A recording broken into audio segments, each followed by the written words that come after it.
Guys, ito na yun guys, yung binili nating pagkain ng pusa guys. Ito yung nasa lata. Kahapon guys, binigyan namin sila dito at nakaraang araw. At kumain naman sila. Tapos dito sila kagabi guys, natutulog. So mayroon pang isa na hindi pa bukas. Hindi pa nila nakain.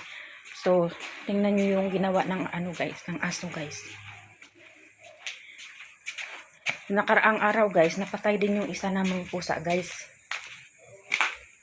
Napatay din doon namin nakita sa may daan dito. Oh.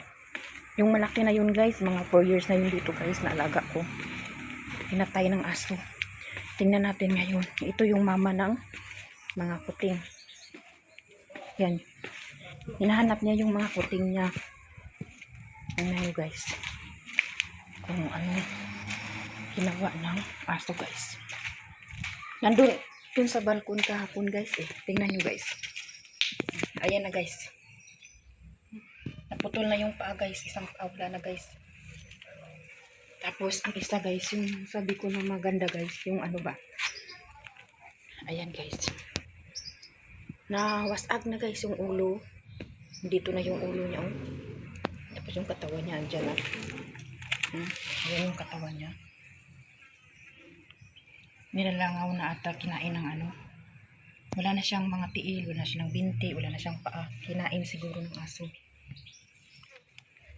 Siguro madaling araw guys nang hunting yung aso ng mga ano, ng mga pusa. Tapos dito yung isa. Tapos yung isa guys. Ayan. Kawawa nga eh.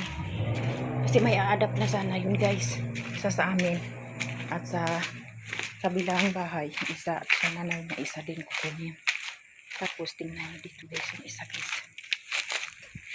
Ayan.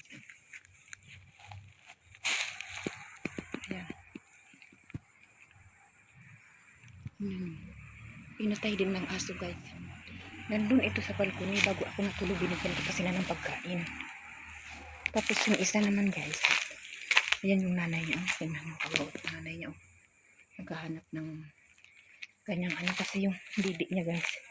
Dami ng gatas.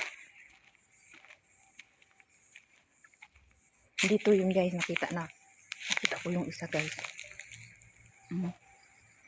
Yan oh. Ano? Nilibing namin dyan. Pero kinutkot sa iro. Gabi yata. Ayan o.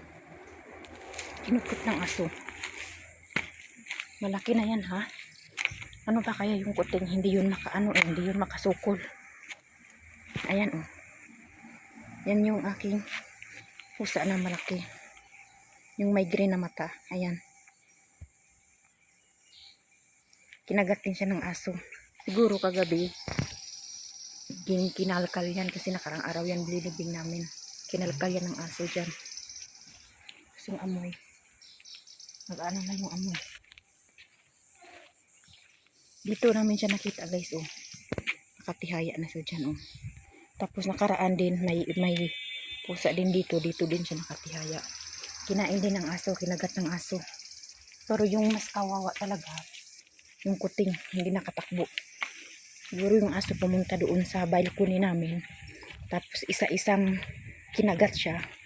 Hindi lang siguro isang aso. Kasi nakaraan nakita ko sila mga umaga yata. 3 aso eh. Kasi pag isang aso, isa lang sana yung makain nila. 3 pinatay nila eh.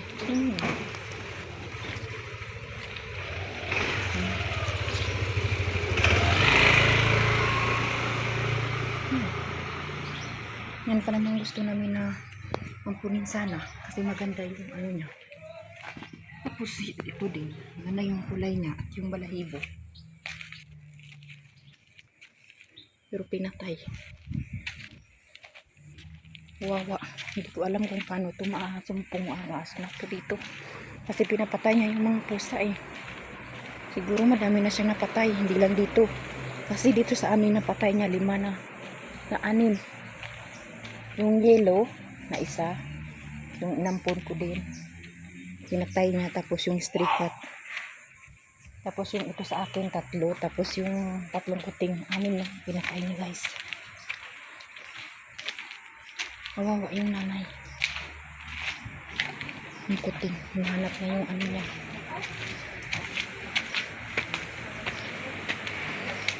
Dito lang sila eh. Kasi imposible sila na pupunta dito sa ano. Manaog sila ba? Hindi sila manaog eh. At hating gabi na. Yung aso pumunta dito sa taas. Pumunta dito sa balkoni. At iniisa-isa silang kinuha yata. Punta doon sa baba. At kinain. Ito lang sila eh. Diyan oh. Natulog. Ito yung pagkain nila oh.